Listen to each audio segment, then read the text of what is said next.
selamat Provisiat Romo Karolus ulang tahun menjadi pastor yang ke-52 tahun. Kami para junior-junior yang masih muda-muda banyak belajar kepada Anda, kepada beliau. Saya masih ingat kalau karena Anda, lalu ibu saya jadi orang Katolik dari Muslim ya. Ibu saya Muslim lalu dibaptis oleh beliau, anak-anaknya pun sama. Kami menjadi orang Katolik, dibaptis oleh Romo Karolus ini. Dan hal yang bisa kami para imam-imam muda diteladani adalah ya memang dari para romo-romo sepuh. Sangat ingat dengan sangat jelas waktu bau masih misdinar, anak kecil lari-lari pengen duduk di sebelah romo. Orang tuanya izin, malu diambil. Tapi beliau enggak apa-apa, sini duduk di samping beliau. Dulu waktu kecil, sekarang setiap hari duduk bersama.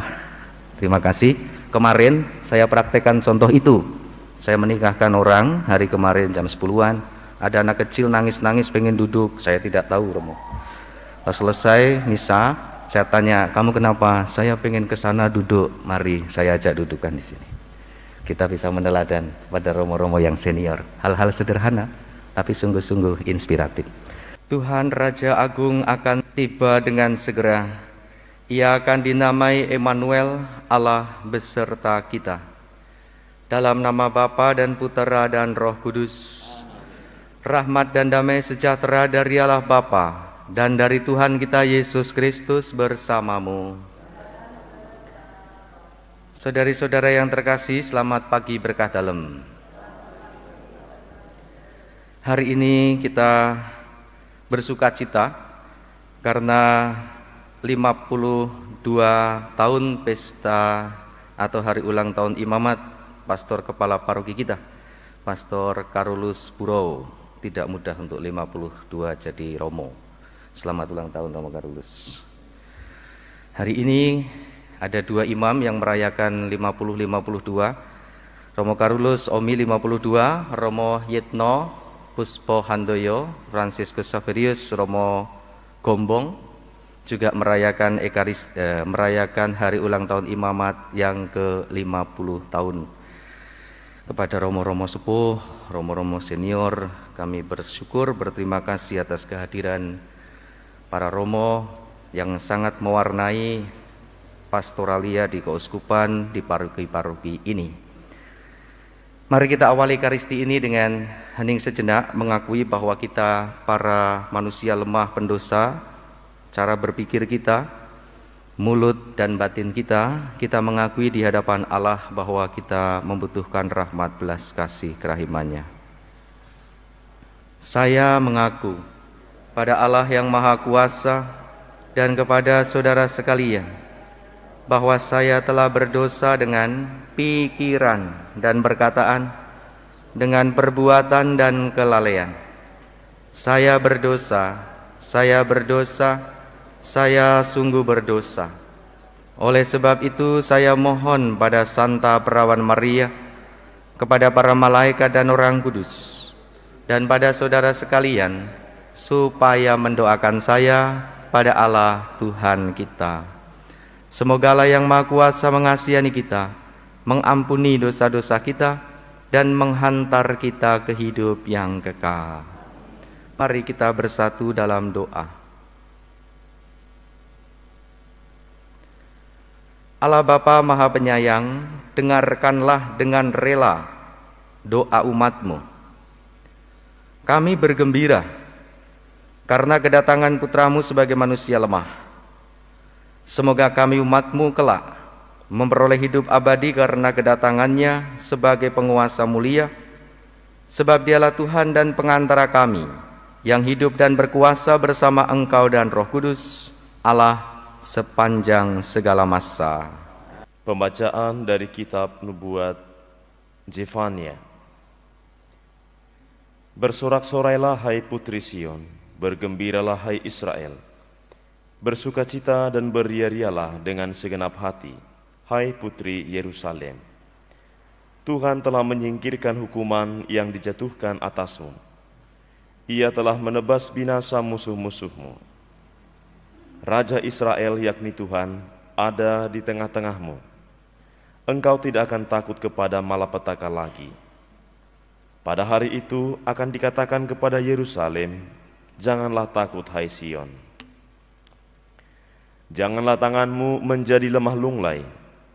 Tuhan Allahmu ada di tengah-tengahmu sebagai pahlawan yang memberi kemenangan. Ia bersukaria karena engkau. Ia membarui engkau dalam kasih-Nya. Dan ia bersorak gembira karena engkau seperti pada hari pertemuan raya. Demikianlah sabda Tuhan. Syukur kepada Allah. Bersorak-sorailah dalam Tuhan, hai orang-orang benar. Nyanyikanlah baginya lagu yang baru. Bersorak-sorailah dalam Tuhan, hai orang-orang benar. Nyanyikanlah baginya lagu yang baru. Bersyukurlah kepada Tuhan dengan kecapi. Bermazmurlah baginya dengan gambus 10 tali. Nyanyikanlah baginya lagu yang baru. Petiklah kecapi baik-baik, mengiringi sorak dan sorai. Bersorak-sorailah dalam Tuhan, hai orang-orang benar. Nyanyikanlah baginya lagu yang baru. Rencana Tuhan tetap selama-lamanya. Rancangan hatinya turun-temurun. Berbahagialah bangsa yang Allahnya Tuhan. Suku bangsa yang dipilih Allah menjadi milik pusakanya. Bersorak-sorailah dalam Tuhan, hai orang-orang benar.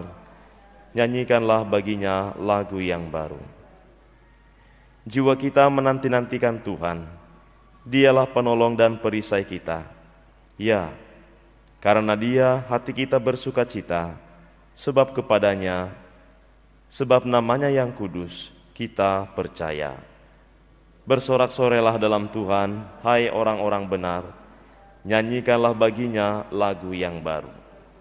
Haleluya, haleluya.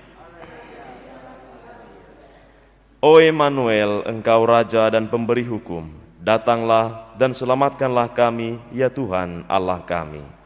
Haleluya, haleluya. Tuhan sertamu. Inilah Injil Yesus Kristus menurut Lukas. Beberapa waktu sesudah kedatangan malaikat Gabriel, bergegaslah Maria ke pegunungan menuju sebuah kota di wilayah Yehuda. Ia masuk ke rumah Zakaria dan memberi salam kepada Elizabeth. Ketika Elizabeth mendengar salam Maria, melonjaklah anak yang di dalam rahimnya, dan Elizabeth pun penuh dengan Roh Kudus, lalu berseru dengan suara nyaring, "Diberkatilah engkau di antara semua wanita, dan diberkatilah buah rahimmu. Siapakah aku ini sampai ibu Tuhanku datang mengunjungi aku? Sebab sesungguhnya ketika salammu sampai kepada telingaku, anak di dalam rahimku melonjak kegirangan. Sungguh berbahagialah dia yang telah percaya, sebab firman Tuhan yang dikatakan kepadanya akan terlaksana." Demikianlah Injil Tuhan. Saudari-saudara yang terkasih, bersukacitalah dan bergembiralah tampaknya menjadi khas atau yang mendominasi bacaan-bacaan kitab suci hari ini. Jelas bacaan pertama yang ada dua pilihan ya. Yang pertama Kidung Agung, Romo K. Petrus tadi membacakan yang pilihan kedua yaitu Nabi Zefanya. Justru di dalam Nabi Zefanya tampak jelas ada kata eksplisit tertulis, bukan hanya sekedar tidak eksplisit, tapi jelas eksplisit tertulis. Mana kalimat? Bersorak-sorailah hai putri Sion, bergembiralah hai Israel, bersukacitalah, jelas tertulis, jelas. Bergembira, bersukacita. Nada-nada bacaan-bacaan Alkitab yang diperdengarkan kepada kita. Pertanyaannya adalah mengapa?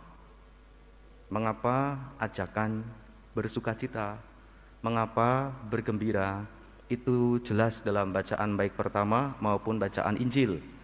Meskipun dalam bacaan Injil tidak secara tertulis eksplisit, tapi nuansa suasana sukacita antara Maria dengan Elizabeth saling mengidungkan Magnificat, itu tampak jelas sukacita, bergembira, kebahagiaan mereka berdua. Pertanyaannya, mengapa bersukacita? Mengapa bergembira? Saya rasa alasannya jelas. Dari bacaan Injil, bacaan pertama, kita dapat mengerti di sana. Menyadari penyertaan Tuhan. Tuhan turut campur tangan. Nabi Zefanya mengatakan, Tuhan ada di tengah-tengah kita. Ia telah mengalahkan para musuh. Ini jelas kesadaran sang nabi diwartakan, mengajak yang lain untuk turut mensyukuri, menyadari penyertaan Tuhan, campur tangan Tuhan. Demikian pula Elizabeth dan Bunda Maria. Bunda Maria mengandung, ada Yesus Kristus dalam rahimnya. Santa Elizabeth juga beroleh kemurahan Allah dalam usia lanjutnya yang disebut mandul itu.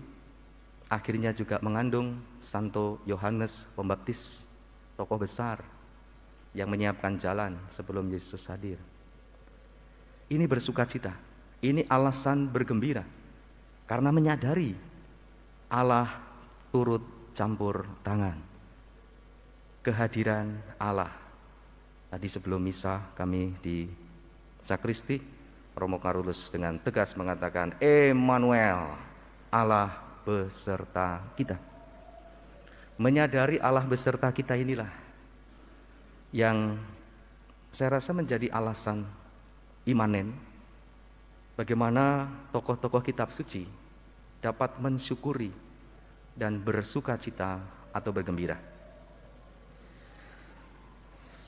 Spontan merenungkan Allah Emmanuel beserta kita di dalam Keuskupan Purwokerto dalam rangka mensyukuri 50 tahun dan 52 tahun imamat senior-senior kami, Romo Yitno 50 tahun, Romo Carolus 52 tahun. Saya mengingat masa-masa kecil. Di samping dekat rumah saya ada pasar, namanya Pasar Caplek. Kalau tidak ada campur tangan Allah melalui misionaris Oblat Romo Carolus, mungkin Pasar Caplek tidak ada, mungkin. Karena beliau membangun Pasar Caplek. Bukan hanya pasar Cigobang, Tante Purba tahu ya, pasar Cigobang. Dulu kalau pas misa pagi Tante sering ke mampir pasar ya, pasar Cigobang. Itu ada sumur di sana. Masyarakat sekitar pasar Caplek Cigobang itu mengenang sampai dengan sekarang Romo Carolus, bahwa ini yang membangun adalah Romo Carolus Omi. Penyertaan Tuhan juga secara konkret dengan ada pendirian sekolah ISBS atau SMP Yosudarso, SMTK dan sebagainya. Sehingga kami, termasuk saya salah satunya, bisa bersekolah di sekolah Katolik. Kami, ya salah satunya saya, dan kemudian Romo Andi SDB, lalu kemudian ada Romo Galih yang sekarang menjadi dosen para Romo-Romo termasuk Romo Petrus di Kentungan. Itu produk dari ISBS, SMP Romo Carolus membangun sekolah itu di Majenang. Saya rasa penyertaan Tuhan yang disadari memungkinkan orang untuk akhirnya mensyukuri, menjadi alasan konkret untuk bersukacita dengan realita kekinian. Saya bisa seperti ini karena dulu-dulu begini-begini. Penyertaan Tuhan selalu konkret melalui perantaraan yang diutusnya. Nabi Zefanya, Maria, Santa Elizabeth, dan juga tokoh-tokoh imam-imam senior yang hari ini disyukuri oleh Keuskupan. Romo Yitno yang menikahkan orang tua kami di Majenang, ibu dan bapak saya. Romo Carolus juga turut ambil bagian serta yang tidak kecil dalam karya di Kabupaten Cilacap ini. Maka saudari-saudara, ajakan untuk bersukacita, bergembira, mari kita temukan alasan-alasan yang konkret, sederhana tapi nyata, bahwa Allah menyertai hidup kita. Gak usah pikiran yang teoritis, ndaki tinggi-tinggi. Yang sederhana yang bisa kita temukan, bisa kita alami melalui orang-orang yang diutusnya, menjadi alasan bagi kita Allah menyertai kita. Kemuliaan kepada Bapa dan Putra dan Roh Kudus. Berbahagialah engkau Maria, sebab engkau percaya bahwa akan terlaksana apa yang disampaikan Tuhan kepadamu. Mari kita berdoa. Allah Bapa Maha Kuasa, kiranya sakramen ilahi yang telah kami terima tetap melindungi umat-Mu. Semoga kami takluk kepadamu dengan tulus ikhlas, serta memperoleh keselamatan lahir batin yang berlimpah. Demi Kristus Tuhan dan pengantara kami. Amin. Mari kita akhiri perayaan Ekaristi ini dengan mohon berkat dari Tuhan. Tuhan bersamamu. Semoga kita semua diberkati oleh Allah yang Maha Kuasa, Bapa dan Putera dan Roh Kudus. Saudari-saudaraku, dengan demikian perayaan Ekaristi syukur kita sudah selesai. Mari kita pergi, kita diutus. Terima kasih.